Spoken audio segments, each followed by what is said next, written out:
ತ್ರಿಲೋಕ್ಯ ಸಂಪದಾಲಯಕ್ಕೆ ಸಮುಲ್ಲೇಖನ ಬಿತ್ತಯೆ ಸಚ್ಚಿದಾನಂದ ರೂಪಾಯ ಶಿವಾಯ ಬ್ರಹ್ಮಣೇ ನಮಃ. ತ್ರಿಕಾಲವಂದರು ಪೂಜ್ಯರು ಆದ ನನ್ನ ಅಂತರಂಗದ ಸದ್ಗುರು ಸುಕ್ಷೇತ್ರ ಇಂಚಿಗೇರಿ ಮಠದ ಸದ್ಗುರುಗಳಾದ ಸದ್ಗುರು ಸಮರ್ಥ ಬಾಬುಸಾಹೇಬ್ ಮಹಾರಾಜರನ್ನ ಹೃದಯ ಮಂದಿರದಲ್ಲಿ ಧ್ಯಾನಿಸಿಕೊಂಡು ಭಕ್ತಿ ಮುಕ್ತಿಯ ಪುಣ್ಯಕ್ಷೇತ್ರವಾಗಿರ್ತಕ್ಕಂಥ ಸಸಲಟ್ಟಿ ಗ್ರಾಮದಲ್ಲಿ ಜಗನ್ಮಾತೆ ಮೂಕಾಂಬಿಕಾ ದೇವಿಯ ಈ ಪುಣ್ಯಭೂಮಿಯಲ್ಲಿ ಹಮ್ಮಿಕೊಂಡಿರುವ ಶಿಡಿದೆದ್ದ ಶಿವಶಕ್ತಿ ಅರ್ಥಾತ್ ರೈತನ ಬಾಳು ಕಣ್ಣೀರಿನ ಗೋಳು ಅಂತಕ್ಕಂಥದ್ದು. ಈ ನಾಟಕದ ವೇದಿಕೆ ಮೇಲೆ ಮುಖ್ಯ ಅತಿಥಿಗಳಾಗಿ ಉದ್ಘಾಟಕರಾಗಿ ಜ್ಯೋತಿಯನ್ನು ಬೆಳಗಿಸುವ ಕಾರ್ಯಕ್ರಮದಲ್ಲಿ ಆಗಮಿಸಿ ಅತಿಥಿ ಸ್ಥಾನವನ್ನು ವಹಿಸಿಕೊಂಡಿರ್ತಕ್ಕಂಥ ಎಲ್ಲರೂ ನಮ್ಮವರದಿರಿ, ಯಾರ ಹೆಸರು ತಗೊಳ್ಳಂಗಿಲ್ಲ, ತಮ್ಮೆಲ್ಲರೂ ಕೂಡ ಶರಣಾರ್ಥಿಗಳನ್ನು ಸಲ್ಲಿಸ್ತಾ ನಾಟಕವನ್ನ ನೋಡ್ಲಿಕ್ಕೆ ಬಂದಿರತಕ್ಕಂಥ ತಮ್ಮೆಲ್ಲರ ಪಾದಗಳಿಗೂ ಶರಣಾರ್ಥಿಗಳು. ಬಂಧುಗಳೇ, ಒಂದ ಮಾತನ್ನ ಹೇಳುತ್ತೇನೆ. ಈ ನಾಟಕ ಹೇಳೋಕ್ಕಿಂತ ಮುಂಚಿತವಾಗಿ ಆ ಹಾಡಗಾರರು ಒಂದು ಶಬ್ದವನ್ನು ಹಾಡಿದ್ರು. ನಾನಾರೆಂಬುದು ನಾನಲ್ಲ, ಈ ಮಾನುಷ್ಯ ಜನ್ಮವು ನಾನಲ್ಲ, ನಾರಾಯಣವರ ಬ್ರಹ್ಮ ಸದಾಶಿವನ್ನಿ ಎನಿಸುವ ಗುಣ ನಾನಲ್ಲ ಅಂತ. ಸತಿಸುತ ಮಾತಾಪಿತರು ನಾನಲ್ಲ, ನೀ ಎನಿಸುವ ಗುಣ ನಾನಲ್ಲ ಅಂತ ಹೇಳ್ತಾರೆ. ಎಲ್ಲರಿಗೂ ಒಂದೊಂದು ಪಾತ್ರವನ್ನ ಕೊಟ್ಟಾನ. ಇವತ್ತು ಬಸವಣ್ಣವ್ರ ಜಯಂತಿ ಅದ. ನಮ್ಮ ನಿಮ್ಮ ಪಾತ್ರ ಸತ್ಯವಂದ್ರ ಅಳಿಕ್ ಹೋಗ್ತದ. 12ನೇ ಶತಮಾನದೊಳಗಾಗಿರ್ತಕ್ಕಂಥ ಬಸವಣ್ಣವ್ರ ಪಾತ್ರ ಏನೈತಲ್ಲ, ನನ್ನಂತ 1000 ಮಂದಿ ಬಂದು 1000 ಮಂದಿ ಹೋದ್ರು ಆ ಪಾತ್ರ ಜೀವಂತ ಇರ್ತದಲ್ಲ, ಹಂಗ ನಾವು ಬದುಕಬೇಕಾಗ್ಯದ. ಇರ್ಲಿ, ಕೆಲವು ಮಂದಿ ಬಬಲಾದಿರ್ತಾರ, ನೀವೇನು ವಿಚಾರ ಮಾಡ್ಬೇಡ್ರಿ, ಇರ್ಲಿ. ಯಾಕಂದ್ರ ಎಲ್ಲಾ ಮಂದಿ ಪಾತ್ರನ ಐತ್ರಿ, ಇಲ್ಲಿ ಏನ್ ಮಾಡಕ್ ಬರುದಿಲ್ಲ. ನಾನ್ ನಾಟಕ ಕಾರ್ಯಕ್ರಮಕ್ಕೆ ಹೋಗುದು ಬಹಳ ಕಡಿಮೆ. ಯಾಕಂದ್ರೆ ಇಲ್ಲೆಲ್ಲ ತಾಯಂದ್ರು ಹಿರಿಯರು ಯುವಕರು ನಮ್ಯಾಗ ಬಹಳ ಪ್ರೇಮ ಭಕ್ತಿ ಅದ. ಹಿಂಗಾಗಿ ಬೆಳಗ್ಗೆ 8 ಗಂಟೆಗೆ ಜಾಗ ಬಿಟ್ಟು ಅವ್ರು 7 ಕಾರ್ಯಕ್ರಮ ಮುಗಿಸ್ಕೊಂಡು ಇವತ್ತು ನಿಮ್ಮೂರಿಗೆ ಬಂದೀವಿ. ಬಂಧುಗಳೇ, ನಾನೇನು ವಿಚಾರ ಮಾಡ್ತೀನಿ ಅಂತಂದ್ರ ನಮ್ಮ ಬದುಕು ಹೆಂಗಿರ್ಬೇಕಂತ ಒಂದು ಮಾತು ಹೇಳ್ತೀನಿ. ಸಿರಸಂಗಿ ಲಿಂಗರಾಜರಂತ ಆಗಿ ಹೋದ್ರು. 4 ಎಕರೆ ಮಾವಿನ ತೋಟ ಇತ್ತು. ಬಹಳ ದೊಡ್ಡ ಬುಧಾನಿಗಳಿದ್ರು. ಮಾವಿನ ಗಿಡದ ಕೆಳಗೆ ಮಧ್ಯಾಹ್ನದ ಸಮಯ ಮಲ್ಕೊಂಡಿದ್ರು. ಆಳ ಮನುಷ್ಯರ ತಾಯಿ ಒಬ್ಬ ಮಗ 11 ವರ್ಷದ ಹುಡುಗ ಗಿಡಕ್ಕೆ ಕಲ್ಲು ಹೋಗದ ಮಾವಿನಕಾಯಿ ಕೆಡಬೇಕಂತಂದಾಗ 4 ಕಲ್ಲು ಹೋಗದ ಮಾವಿನಕಾಯಿ ಬೀಳಿಲ್ಲ. 6-7ನೇ ಕಲ್ಲು ಹೋಗಿವಾಗ ಮಾವಿನ ಗಿಡಕ್ಕೆ ಬಡದು ಅದ್ರ ಕೆಳಗೆ ಮಣಗಿರ್ತಕ್ಕಂಥ ಸಿರಸಂಗಿ ಲಿಂಗರಾಜರ ಹನಿಗೆ ಬಡದು ರಕ್ತ ಚಿಮಲಿಕ್ಕತ್ತ. ಅವಾಗ ಆಳ ಮನುಷ್ಯರೆಲ್ಲ ಹಿಡ್ಕೊಂಡ ಹುಡುಗನ ತಂದು ಹೊಡಿಬೇಕನ್ನೋದ್ರೊಳಗ ಸಿರಸಂಗಿ ಲಿಂಗರಾಜ್ ಹೇಳ್ತಾರ, ಆ ಮಗುವನ್ನ ಹೊಡಿಬೇಡ್ರಿಪ್ಪ, ತಂದೆ ತಾಯಿನ ಕರೆಸ್ರಿ, ಆ ಮಗುವಿನ ತಂದೆ ತಾಯಿನಂತಂದ್ರು. ತಂದೆ ತೀರ್ಕೊಂಡ್ರನ್ರಿಪ್ಪ, ತಾಯಿ ಅದಳ ನಿಮ್ಮಲ್ಲೇ ಕೂಲಿ ಮಾಡ್ತಾಳಂತ ಕರ್ಕೊಂಬಂದ್ ನಿಂದ್ರಿಸ್ತಾರ.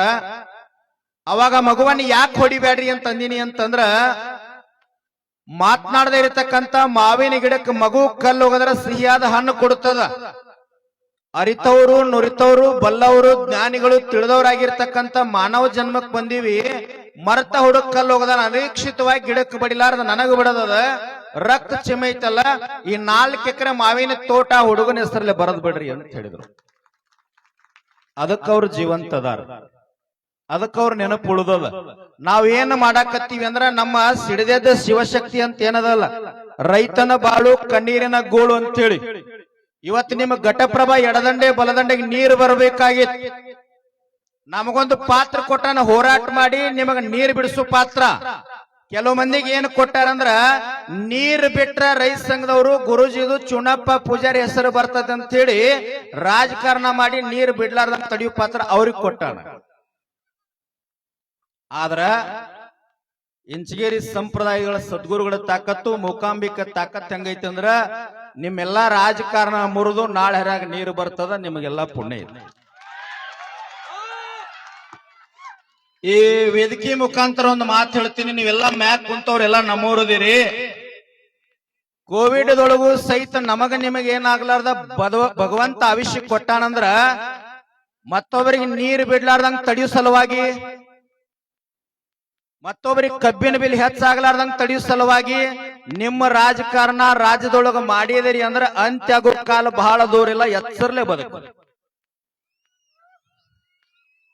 ಯಾವುದೇ ಪಕ್ಷ ಇರ್ಲಿ, ಅದು ಅವ ಬಿಜೆಪಿ ನಾವಿರ್ಲಿ, ಕಾಂಗ್ರೆಸ್ ನಾವಿರ್ಲಿ, JDS ನಾವಿರ್ಲಿ, ಆ ಪಕ್ಷ ರಾಜಕಾರಣ ದೂರ ಇಡ್ರಿ.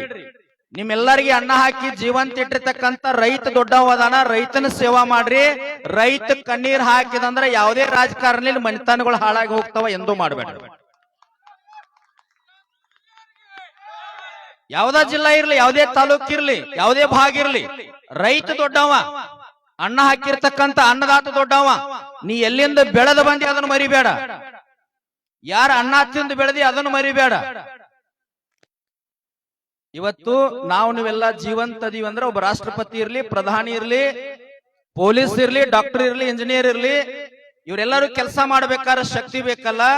ಆ ಶಕ್ತಿ ಬೇಕಂದ್ರೆ ಊಟ ಬೇಕಾಗ್ತದ. ಊಟ ಬೇಕಂದ್ರೆ ನೀವೆಲ್ಲರೂ ಎಲ್ಲಿ ಬರ್ಬೇಕಂದ್ರೆ ರೈತನ ಪಾದಕ್ಕ ಬರಬೇಕು, ಬೇರೆ ಮಾರ್ಗ ಇಲ್ಲ.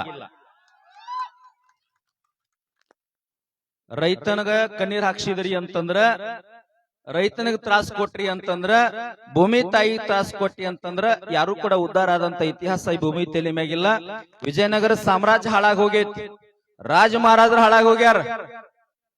ದೊಡ್ಡ ದೊಡ್ಡ ಬಂಗಾರದ ಕಿರೀಟ ಹಾಕೊಂಡ್ ಪೀಠದ ಮ್ಯಾಗ ಕೂತು ಪಟ್ಟ ಕಟ್ಕೊಂಡವ್ರೆಲ್ಲ ಹಾಳಾಗಿ ಹೋಗ್ಯಾರ.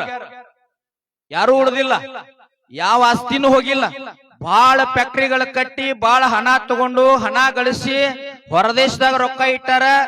ನನ್ನ ಮಕ್ಕಳಿಗೆ ಮೊಮ್ಮಕ್ಕಳೇ ಆಗ್ತಂತ ಲಕ್ಷ ಲಕ್ಷ ಎಕರೆ ಭೂಮಿ ಖರೀದಿ ಮಾಡಿ ಉತ್ತಾರ ಮ್ಯಾಗ ಹೆಸರು ಬರ್ಸ್ಯಾರ. ತಮ್ಮ ಹಾಳೆ ಬದ್ಲಾಗ್ತದ, ಭೂಮಿ ಎಲ್ಲ ಇರ್ತದ, ಉತ್ತಾರ ಬದ್ಲಾಗ್ತದ. ಆ ಮಣ್ಣಿನ ಕೆಳಗೆ ನೀ ಹೋಗ್ತಿ, ಮಣ್ಣು ಹಂಗ ಇರ್ತದ. ಎತ್ತರಲ್ಲೇ ಬದುಕಬೇಕಾಗ್ತದ.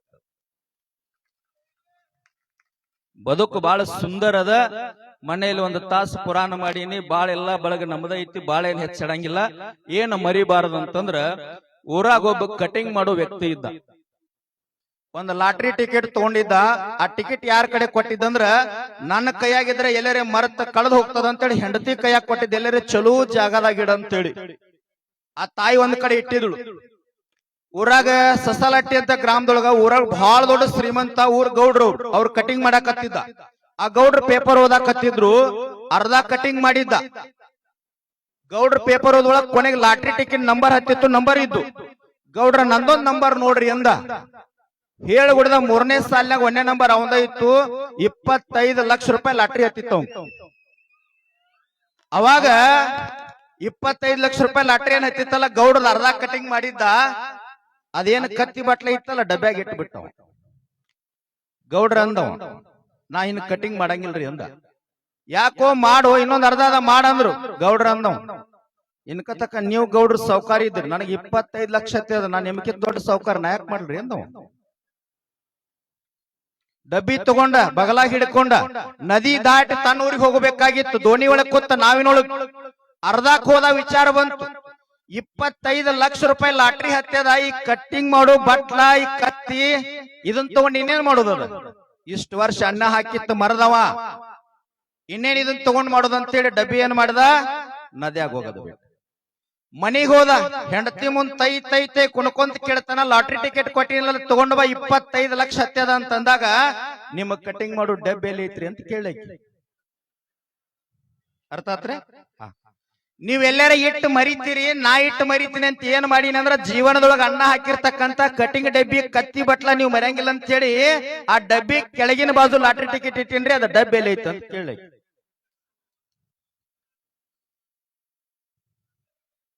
ಅಧ್ಯಕ್ಷರ ಎಲ್ಲಿ ಹೋಯ್ತು? ಮರಿಬಾರ್ದು. ಈ ತಾತ್ಪರ್ಯ ಏನ್ ಹೇಳಿನಿ ಅಂತಂದ್ರ, ನಾಳೆ ಭೂಮಿ ತಾಯಿ ಮಡಿಲಿನೊಳಗ ನಾವೆಲ್ಲ ಅಸ್ತಂಗತರಾಗವ್ರದೀವಿ. ಇದ್ದುದರೊಳಗ ಇರುವಷ್ಟು ಆಯುಷ್ಯವನ್ನ ಸಾಧು ಸಂತರು ಜಗತ್ತಿಗೆ ಅನ್ನ ಹಾಕಿರ್ತಕ್ಕ ಅನ್ನದಾತರ ಸೇವಾ ಮಾಡೋ ಸಲುವಾಗಿ, ಇನ್ಯಾರ ಸೇವಾ ಮಾಡೋ ಸಲುವಾಗಿ ನಾವೆಲ್ಲ ಆನಂದವಾಗಿ ಇಲ್ಲಿ ಕಾರ್ಯಕ್ರಮ ಮಾಡಬೇಕಾದ್ರೆ ಗಡಿ ಕಾಯಕತ್ತಾರಲ್ಲ ಸೈನಿಕರು, ಹೆಂಡತಿ ಮಕ್ಕಳನ್ನ ಬಿಟ್ಟು ಅಲ್ಲಿ ಕಾಯ್ಲಿಕ್ಕತ್ತಾರಲ್ಲ, ಅವ್ರ ಸೇವಾ ಮಾಡೋ ಸಲುವಾಗಿ ಆಯುಷ್ಯ ಸಾರ್ಥಕ ಆಗಬೇಕು. ಕೊನೆ ಒಂದು ಮಾತು, ರೈತನ ಬಾಳು ಕಣ್ಣೀರಿನ ಗೋಳ ಐತಲ್ಲ, ಇದರ ಬದಲು ಒಂದು ಮಾತು ಹೇಳ್ತೀನಿ. ಮೊನ್ನೆ ಸಿದ್ದರಾಮಯ್ಯನವ್ರಿಗೆ ಬೆಳಗಾವಿ ಅಧಿವೇಶನದೊಳಗೆ ಒಂದು ಮನವಿ ಕೊಟ್ಟಿವಿ ಅಧ್ಯಕ್ಷರು. ನಾವು ಏನ್ ಕೊಟ್ಟಿವಿ ಅಂದ್ರ, ಈ ಗೌರ್ಮೆಂಟ್ ನೌಕರೆಲ್ಲ ರಿಟೈರ್ಡ್ ಆದ ನಂತರ ಪೆನ್ಷನ್ ಬರ್ತೈತಲ್ಲ, ನಿವೃತ್ತಿ ವೇತನ, ಅವ್ರಿಗೆ ಅರ್ಧ ಪಗಾರ ಬರ್ತದ. ನಾವು ಏನ್ ಕೇಳಿವಿ ಅಂದ್ರ, 31 ಜಿಲ್ಲೆಯೊಳಗೆ 60 ವರ್ಷ ಆಗಿರ್ತಕ್ಕಂತ ಗಂಡ ಹೆಂಡತಿ ಇರ್ತಕ್ಕಂತ ರೈತ ಕುಟುಂಬಕ್ಕ ಒಂದು ತಿಂಗಳಿಗೆ 10,000 ರೂಪಾಯಿ ಪೆನ್ಷನ್ ಕೊಡ್ಬೇಕಂತ ನಾವು ಕೇಳಿವಿ. ಇನ್ನೊಂದೈತು, ಬರ್ತೀರೇನ್ ನೀವೆಲ್ಲ? ಅತನಿಯಿಂದ ಬೇಡ, ಸಸಾಲಟ್ಟಿಯಿಂದ ಬೆಳಗಾವ ತಕ್ಕ ಡಿಸೆಂಬರ್ದಾಗ ಪಾದಯಾತ್ರೆ ಮಾಡೋಣ. ಎದಕ್ರಿ? ಕಬ್ಬಿಗಾಗೆಲ್ಲ, ನೀರಿಗಾಗೆಲ್ಲ. ಕರ್ನಾಟಕದೊಳಗ ಸಂಪೂರ್ಣ ಸಾರಾಯಿ ಬಾರ್ ಬಂದ್ ಆಗ್ಬೇಕಂತ ಪಾದಯಾತ್ರೆ ಮಾಡಕತ್ತೀವಿ. ಬರ್ತೀರಿ ಕೈ ಎತ್ರಿ.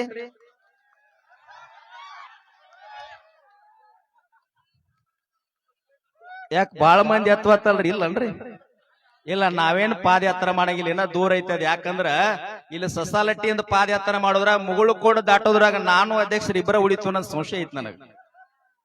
ಯಾಕ್ರಿ 8:30 ನಾ ಅಪ್ಪಗಳು ಹರ್ಯಾಗ ಬರ್ತನಂದ್ರ ಏನ್ ಮಾಡೋದ್ರಿ? ಅದಕ್ಕ ಮಹಾತ್ಮರ ಚಿಂತನೆಯನ್ನ ಆದರ್ಶದ ದಾರ್ಶನಿಕರಾಗಿರ್ತಕ್ಕಂಥವ್ರನ್ನ ಬಳಕೆ ಮಾಡ್ಕೋಬಾರ್ದು. ಕೊನೆ ಒಂದು ಮಾತೇಳಿ ನಾನು ಮಾತು ಮುಗಿಸ್ತೀನಿ. ಸಸಾಲಟ್ಟಿಯಿಂದ ತೀರ್ದಾಳ್ ಕಡೆ ಒಂದು ಬಸ್ ಹೊಂಟಿತ್ತು.